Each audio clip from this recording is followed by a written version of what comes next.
왕자리가 아니라 하나님을 붙들라, 왕자리가 아니라 하나님을 붙들라, 이런 제목으로 잠깐 하나님 말씀 나누도록 하겠습니다. 이제 오늘로서 사무엘상 마지막입니다. 이제 내일부터 좀 다른 본문을 볼 텐데, 이제 이 사무엘상을 통해서 우리가 계속 살펴보는 것이, 하나님이 이스라엘의 왕을 세운다. 그런데 두 왕이 계속해서 대조적으로 나오죠. 사울과 다윗. 이제 사무엘 하가 되면 이제 다윗이 왕이 되어서 섬기는 것이 나오는데, 이제 그 사울의 그 삶이라는 것은 한마디로 말하면 하나님을 붙잡은 게 아니라 왕자리를 계속 지키려고 했던 그런 사람입니다. 그래서 그 자리에 집착하고 연연하게 되다 보니까 다윗도 죽이려 하고 점점 고립되어 가는 한 사람을 보여주고요. 그리고 다윗은 비록 사울에게 쫓기고 어려움이 많이 있었지만, 그러나 하나님께서 어떻게 그를 세워 가시는가, 한 왕으로 준비시키는가. 그래서 이 왕자리를 붙잡는 사람하고 하나님을 붙잡는 사람하고 도대체 어떤 차이가 있는지를 계속 대조적으로 보여줍니다. 사울의 말년을 이제 그 사무엘상 마지막 부분에 보면 계속 보여주죠. 그래서 이 길보아 전투라는 전투가 이제 오늘 묘사되고 있는데, 여러분 계속해서 보시는 게 뭡니까? 그 전날 밤 블레셋 사람들이 막 그 수넴에 진치고 이런 걸 보면서 사울이 너무 마음이 답답한데 뭐 하나님 응답을 하셔야죠. 그러니까 어디를 찾아갑니까? 이 신접한 여인을 찾아가죠. 그래가지고 그 여인한테 사무엘 불러 올리라. 그러니까 귀신이 사무엘이지 나와가지고 너 내일 죽는다고 이렇게 얘기하고, 사울은 뭐 마음이 어떻게 할 수가 없는 상태에서 전쟁이 임하지 않습니까? 근데 계속해서 다윗과 대조가 되는 거예요. 우리가 성경을 보면, 여러분 다윗은 어떤 상태에 있습니까? 지금 다윗은 사울에게 쫓겨서 블레셋 망명을 했어요. 망명 생활을 하면서 시글락이라는 곳에 있게 되는데, 시글락에서 어떤 전투에 참여했다가 뭐 이스라엘과의 그 길보아 전투에 야, 다윗이 어떻게 우리와 함께 가느냐, 블레셋 장군들이 반대해가지고 다시 시글락에 돌아오잖아요. 와보니까 아말렉이 자기 아내들하고 애들하고 뭐 모든 소유를 다 가져갔어요. 여러분 그 30장에 몇 절을 한번 보시냐면 6절을 한번 보시면,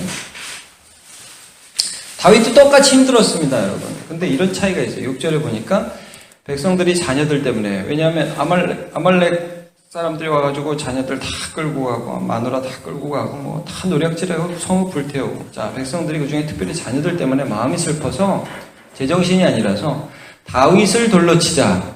다윗이 우리를 끌고 와서 이렇게 됐다. 다윗이 크게 다급하였습니다. 그러니까 사울도 다급했고 다윗도 다급했습니다. 근데 다윗은 하나님 여호와, 그의 하나님 여호와를 힘입고 용기를 얻었죠. 이게 차이라는 거예요. 그래서 어떻게 합니까? 끝까지 따라가죠. 하나님의 응답을 얻어요. 7절에 보시면 아비아달에게 에봇을 가져오러 따라갈까요? 말까요? 따라가라. 이제 어떤 삶까지 얻게 살게 되냐 하면, 이 전투에서 결국 모든 걸 다 되찾게 되고, 그리고 그 되찾은 것을 함께 전투에 가지 못했던 부솔신에 머물렀던 약 200여 명의 사람들에게 나누어주는 삶을 살아요, 다윗은. 하나님을 붙드니까 자기도 은혜를 받고 또 그 은혜를 나눠주는 삶을 살아요. 심지어 전투에 참여하지 못했던 사람뿐만 아니라 유다에 있는 여러 방백들, 자기 친구들에게까지 그 선물들을 나누어주는 그런 삶을 살죠. 그러니까 사울이라는 사람의 삶과 다윗의 삶이 굉장히 대조적입니다. 오늘은 이 사울의 말년, 사울의 최후, 그가 왕을 그렇게 잡으려고 했는데 왕으로서 하나님을 떠나니까 어떤 최후를 맞이하는지를 보여줍니다. 자, 1, 2절은 어떤 그 전체적인 전투의 개요죠. 블레셋 사람들이 이스라엘을 쳤습니다. 하나님 도와주셔야죠. 안 도와준다는 거예요. 떠났어요. 사무엘 죽었고 사울은 하나님의 대적이 되었고, 그러니까 엎드러져서 도망하는데 2절 보니까 결론적으로 블레셋 사람들이 사울과 그의 아들들을 추격하여 사울의 아들 요나단과 아비나답과 말기수아를 죽입니다. 사울도 패전하게 되죠. 3절에 보면. 근데 이 블레셋 사람들이 사울을 이렇게 져서 왕을 못 잡은 게 아니라 활 쏘는 자가 끝까지 따라붙는다. 저놈이 왕이다. 저놈을 잡아야 된다. 그러니까 이 활을 잡고서 쫓아가는데 결국 그 활에 맞아서 중상을 입어요. 죽음을 직감하게 됩니다. 자, 4절. 그 무기를 든 자에게 이르되 내 칼을 빼어서 그것으로 나를 찌르라. 할례 받지 않은 자들이 와서 나를 찌르고 모욕할까 두려워하노라. 자, 이 말씀 한번 보십시오. 사울이 끝까지 무서워하는 것은 무엇일까요? 끝까지 두려워하는 건 뭘까요? 자기 명예가 실추되는 겁니다. 야, 사울 그렇게 죽었대. 끝까지 자기에게 관심이 있습니다. 자기 왕자리, 명예. 무기든 자가 어떻게 왕을 죽여요? 못하니까 사울이 자기 칼을 뽑아서 그 위에 엎드려져서 이제 스스로 목숨을 끊죠. 그러니까 여러분 이게 뭐냐면 비참함의 실체입니다. 자, 사울의 삶을 한번 볼게요. 사울은 자기가 살아있을 때에도 왕자리를 지키려고 하나님을 버리고 내가 하나님 되려고 맨날 다윗 죽이려 하고 막 신하들한테 닥달해서 다윗 어딨냐고 하고 전쟁에서 내 기념비 세우고 비참하게 살았죠. 죽을 때도 비참하게 죽는 거예요. 죽을 때도. 내가 저놈들한테 죽었다는 소리를 누가 들으면 얼마나 나를 모욕할까. 이 걱정하면서 죽은 것입니다. 자, 그 다음에 죽은 다음에는 또 어떻게 비참하냐. 여러분 한번 보시죠. 7절 보시면. 골짜기 저쪽에 있는 이스라엘 사람과 요단 건너 쪽에 있는 자들이 와서 도망한 것과 다 이게 죽은 것을 보고서 블레 사람들이 그 땅에 와서 사는 거예요. 영토 빼앗긴 거죠. 8절에 블레 사람들이 죽은 자를 벗기러 왔습니다. 죽은 자를 벗기는 게 뭡니까? 전쟁에서 승리해서 이 군사들이 갑옷도 쓸만하고 여러분 그런 거 보셨죠? 전쟁에서 이기면은 그 적군들이 와가지고 시체를 다 이렇게 한번 보면서 반스도 빼고 뭐 옷도 빼가고 이렇게 해서 다 벗기러 왔는데 딱 벗기다 보니까 누가 있냐면 사울하고 세 아들이 있는 거예요. 자, 어떻게 하느냐? 9절. 이거 사울이네. 우리하고 전투에서 그렇게 많이 우리에게 피해를 입은 적장이네. 자, 우리가 이겼다는 걸 알려줘야지. 사울이 머리를 베고 그의 갑옷을 벗기고 자기들의 신당과 백성에게 알리기 위하여 그것을 블레 사람들의 땅 사방에 보내고 특별히 그의 갑옷은 아수다로스의 집에 두고 그의 시체는 벳산 성벽에 못 박음해. 여러분 이게 사울은 죽은 다음에도 비참했습니다.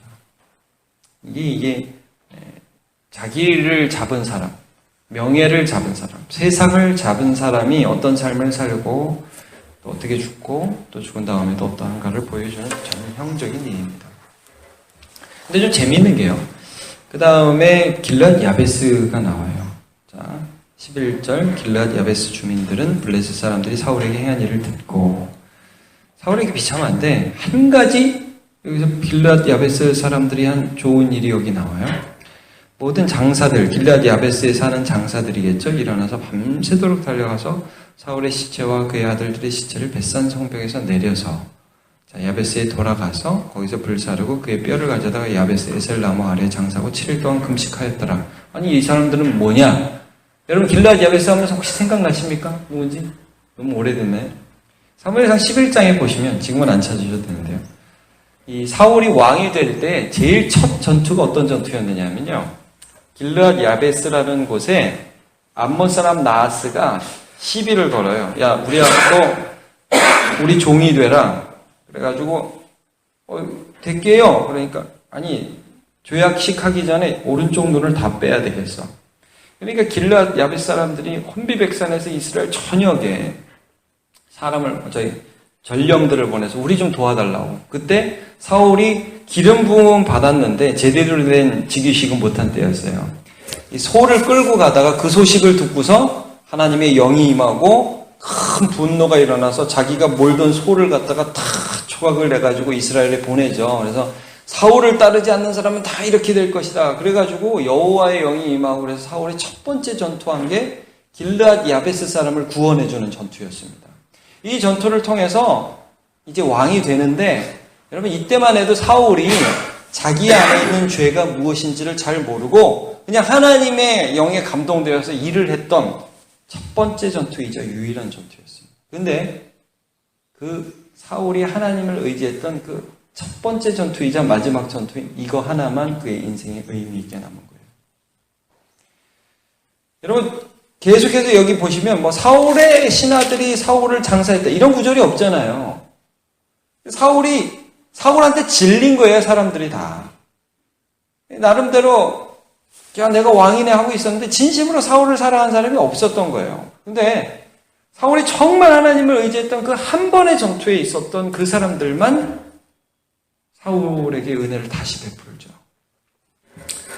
자, 여기서 우리가 다시 한번 생각해 보게 됩니다. 여러분, 오늘 사무엘상을 마무리하면서 저도 말씀드렸던 것처럼 정말 누구를 붙들 것인가, 그리고 누구의 마음을 시원케 해드린 인생을 살 것인가.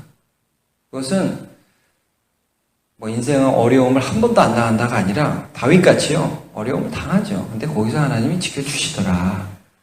그러나 사울은 존경도 받고 사람들이 왕이세요 아부도 하는 것 같지만, 그러나 그것은 사실 비참함으로 가는 길이었다라는 것을 성경이 보여주고 있습니다. 여러분, 우리 예수님을 한번 기억합시다. 예수님은 어떤 삶을 사셨는가? 우리 예수님은 이 땅에 자기 목숨을 버리러 오셨습니다. 왜 그렇게 하셨느냐 하면 하나님 아버지의 아들이 하나님 아버지를 신뢰하고 믿었기 때문입니다. 그리고 여러분, 십자가에서 예수님 뭐라고 마지막으로 말씀하셨습니까? 아버지여, 내 영혼을 아버지 손에 부탁하나이다. 그리고 하나님 아버지께서는 그의 아들을 책임지시고 또 부활하게 하셔서 그의 이름을 지극히 높이사 모든 이름에 뛰어난 이름을 주시고 모든 무릎을 그의 앞에 꿇게 해주셨습니다.